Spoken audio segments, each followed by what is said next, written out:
I'm looking at these pictures and a bit like you, I'm sort of kind of gobsmacked. I mean, I'm trying to think, has he changed? You know, has he emerged from that car? This is the first time we've seen him as king.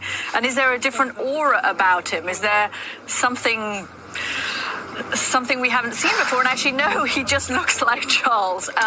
But, you know, there he is going out and greeting the crowds. This is his very first encounter with the British public as king. This is a big moment for him. And Charles, the challenge for Charles now, because he comes to the throne at the age of 76, he brings with him, of course, a lifetime of well-known opinions and statements that he has made in public, and she had none of that. She came to the throne as a young woman who was a blank slate. She hadn't expressed opinions about potentially controversial issues, which he has, and he will now have to wrestle with how much of the causes he holds dear and has spoken about openly and publicly and championed his whole life. What happens now to those statements and those causes, and how does he balance being king? And he said very publicly, rather undiplomatically in the past, perhaps, I'm not stupid, I know it's different. And it will be. And this is the first ever, you know, the first glimpse we get of him in this different role. And how will he carry himself, and how will he handle all of those causes? Just a golden opportunity to seize something good from this crisis. Its unprecedented shockwaves may well make people more receptive to big visions of change, and global crises like pandemics and climate change know no borders and highlight just how interdependent we are as one people sharing one planet. Over the past month or so, despite the ongoing crisis, I've been encouraged to see the growing calls for a green recovery. We need only look to the United Nations Secretary General, to the IMF, the EU, the Petersburg Climate Dialogue, the Canadian government, the COP26 Universities Network, and business leaders around the world to see this. And as we move from rescue to recovery, therefore, we have a unique but rapidly shrinking window of opportunity to learn lessons and reset ourselves on a more sustainable path. It is an opportunity we have never had before and may never have again.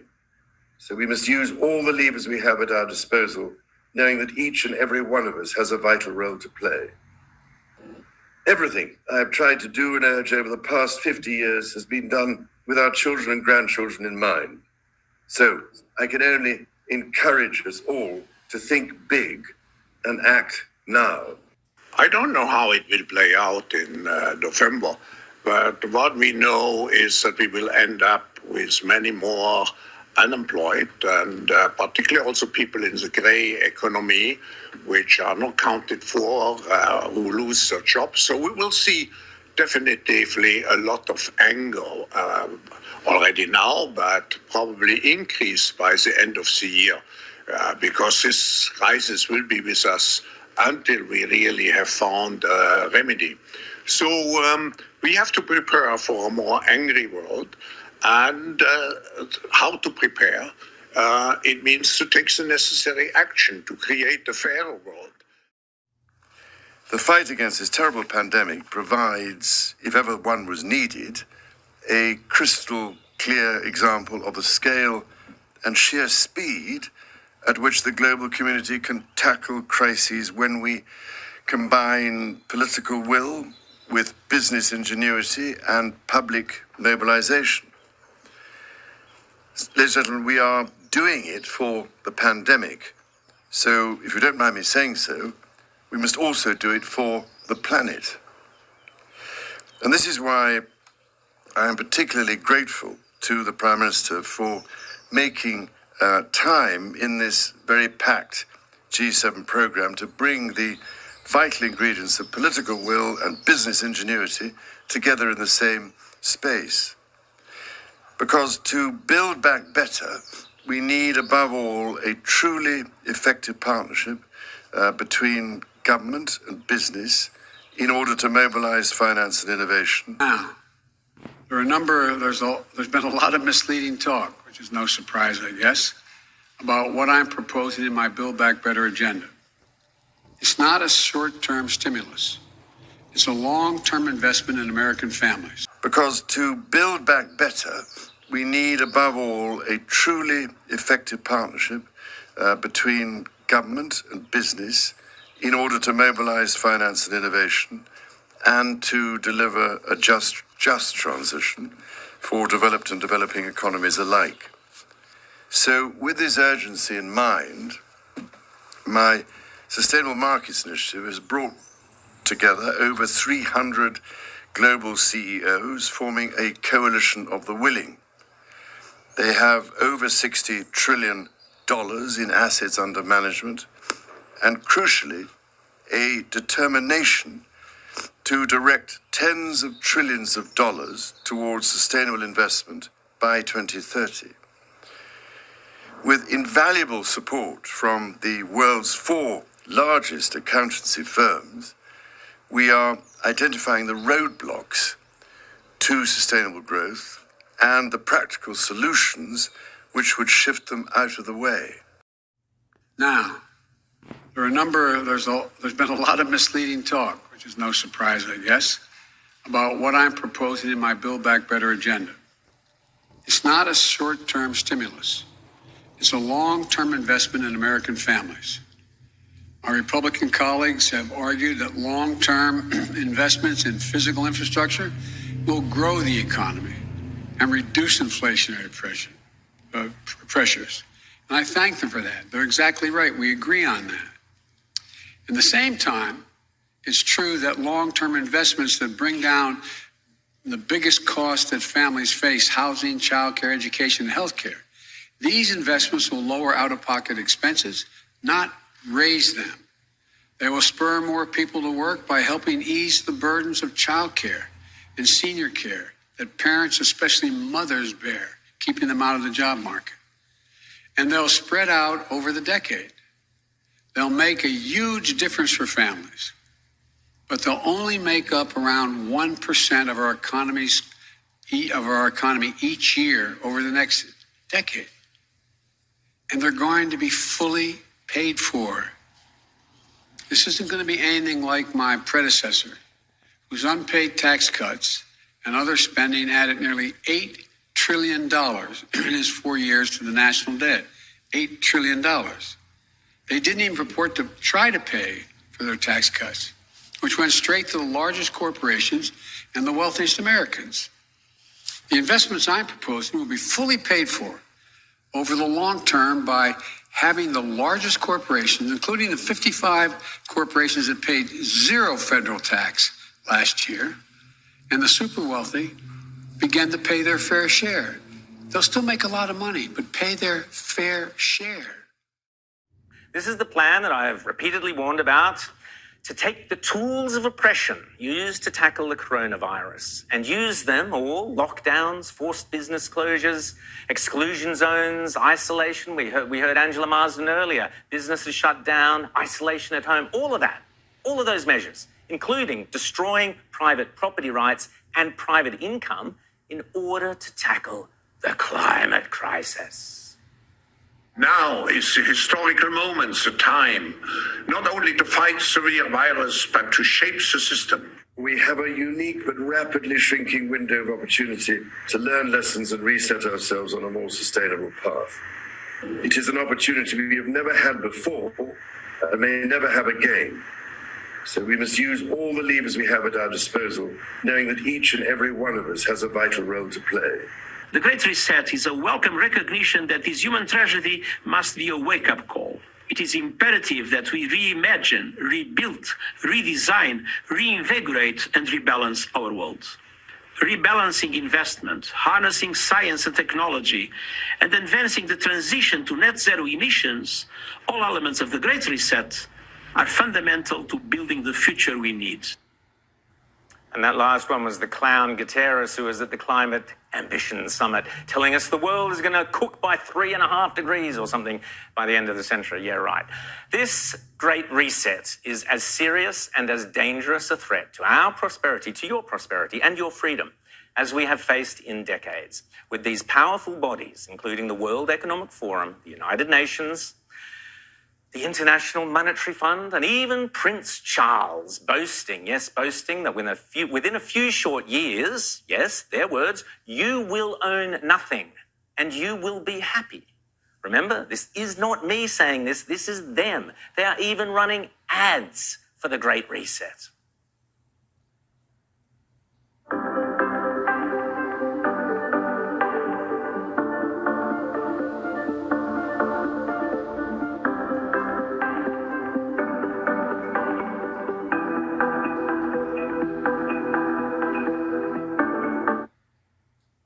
A handful of countries will dominate. I wonder which ones they might be.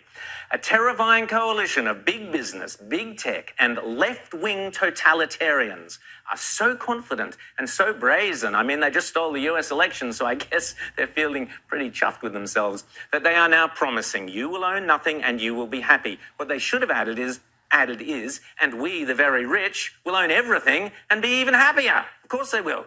The great tragedy here is that Prince Charles is involved in this fascist, corporatist global push and is thereby putting our entire constitutional monarchy at risk. Queen Elizabeth, please give the bloke the punt.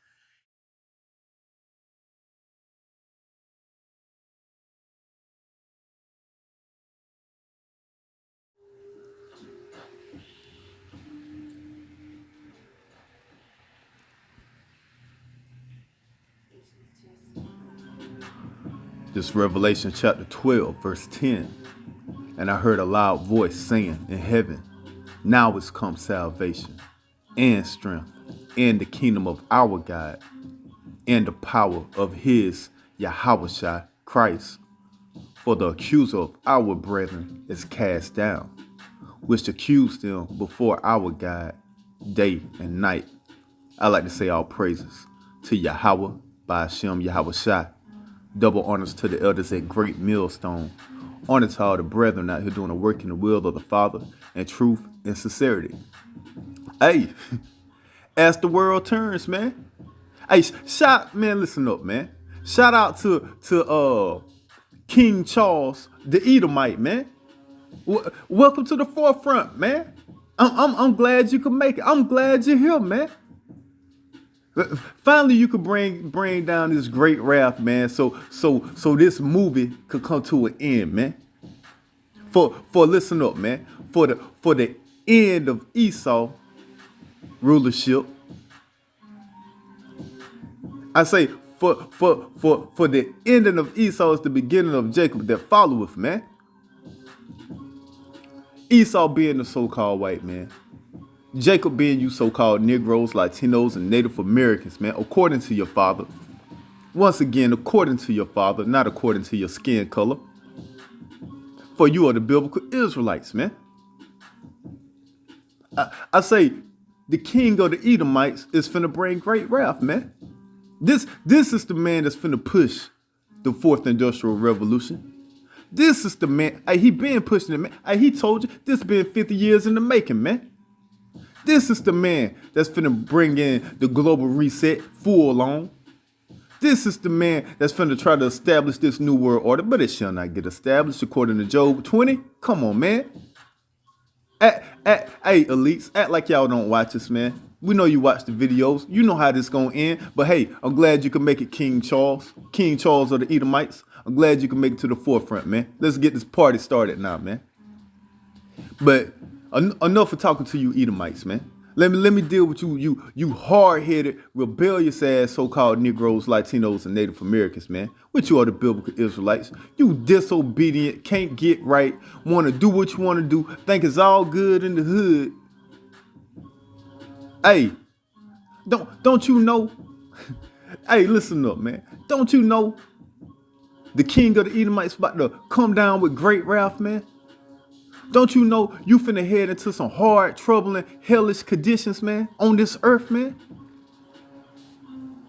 Listen up, Revelation chapter 12, verse 10, man. We here now, man. Everything that you saw. Hey, listen up, all the people of the earth, man. Listen up. You know them guys that you see out on the street corners, holding up them signs, telling you what was gonna happen before it happened. Y'all used to come up talking shit. telling us that we don't know what we talking about. We just a bunch of racists and hate groups. All right, you about to well understand what's going on in these last days, man, of this worthless ass empire that you call America, EU, NATO, which America is the whore that rideth upon the beast, and the beast itself is EU, NATO, man. You finna well understand, man. You gonna understand that the prophets have been amongst you, man. We been speaking this truth, man, and now it's here, man. Now it's about to go down, man. Got you damn simpletons out in the streets, giving King Charles the Edomite handshakes and smile. This man finna bring great wrath upon you, man. You damn simpletons. Let's see how many smiles and tears of joy that you have in these next upcoming months, man. When this man bring the horns out on you people, man. When them devilish horns start to show on you people, man. This is Revelation chapter 12, verse 10, man. And I heard a loud voice saying in heaven, now has come salvation. Yeah, that's what's coming, man. Salvation is coming, man. Deliverance, man. And strength. And the kingdom of our God. That's what's coming, man. The kingdom of our God, Yahweh, man. The kingdom of heaven that shall be established on earth as it is in heaven, man. The rulership of you so-called Negroes, Latinos, and Native Americans, man, according to the scriptures, man. We are the people, man. We are the Israelites, man. God's chosen people, man. That's what's coming, man. All right, we at the end of Esau's rulership and about to be at the beginning of our rulership, man. And the power of his Christ, Yahweh Shai, who the word Italy called Jesus Christ. And if he walked this earth today, he'll be a so-called Negro. For the accuser of our brethren cast down, which accused them before our God day and night. And that's what these elites do, man. All right, these elites of these other nations, these heathen nations, they sit up and accuse the so-called Negro, Latino, and Native American day and night before our God, our Father, Yahweh, man. This is what they do, man. Verse 11.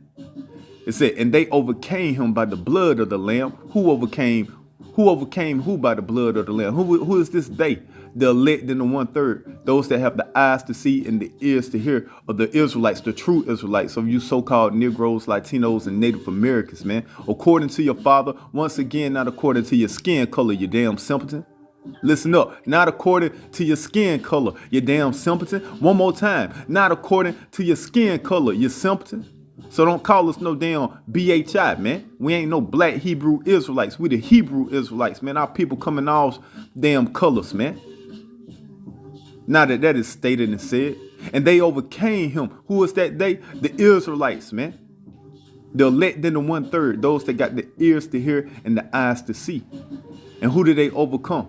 The so-called white man, Esau, Edom, Idumea, the devil, Lucifer. The red boy of the scriptures. The dragon, the red horse, the council of the earth. And they overcame him by the blood of the Lamb. And who is the Lamb? Yahweh Shai, who you instantly call Jesus Christ, man. All right, this is how we overcame him, man. By the blood of the Lamb, man. The Lamb died for the Israelites, man. And when he died, he went and got the book at the right hand of the Father, meaning they two separate individuals. You get that, you simple ass Christians? Off in these damn churches learning a bunch of nothing. Off in these harlot houses. That's what the scriptures call them. Harlot houses. Yeah, you in the harlot house when you go up in them churches. Yeah, you part of the Antichrist system when you go in them churches. Everything that the Bible speaks of, you people speak against it, man. Whatever the Bible called good, you people call it evil. And whatever the Bible called evil, you people call it good. You damn bunch of Antichrist, man. Get your simple asses out them churches, man. Out them harlot houses, man. Hey, listen up. We gonna overcome Esau, man. And his wicked ass society that he trying to sit up by the blood of Yahweh Shai, man. Who took the book out of the right hand of the Father. That we may have this understanding and sent the Holy Spirit down upon us, man. And by the word of their testimony. And they love not their lives unto death, man. That's right, man. We do the work, the will of the Father, man. And we don't love this wicked ass, bullshit ass society. We gives two shits about this life, man. We living for the kingdom of heaven, man. The kingdom to come. The rulership of Jacob, man. This is what we're coming into, man. And guess what? Esau Edom knows this, man. And this is why verse 12 is written here, man. Revelation chapter 12, verse 12. Therefore rejoice, ye heaven, and ye that dwell in them. Woe to the inhabitants of the earth and of the sea. It say woe, man. That word woe means destruction, man. If your ass is on this earth, if your ass is in the sea, it say woe, man. And why does it say woe? Why does it say destruction? It say, for the devil, aka Esau, Edom, Idumea, the so-called white man, for the devil is come down unto you having great wrath. Yeah, this is what your King Charles is about to do while you out there giving them handshakes and tears of joy. You damn simpletons. Yeah, he finna come down having great wrath, man. He's finna do in and everything to establish his fourth industrial revolution.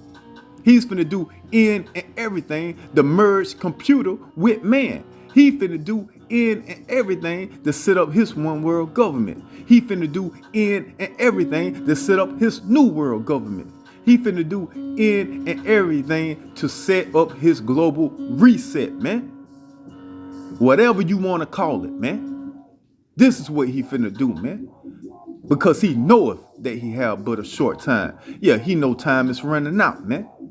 He know that King of Kings, Lord of Lord, Yahushua is on his way. And what you people internally call UFOs, which are IFOs, identifiable flying objects, all right, which is the strangeness of our salvation. I'm going to repeat it again, which is the strangeness of our salvation. Y'all look at these aircraft like they strange. We look at them as that's our deliverance, our salvation.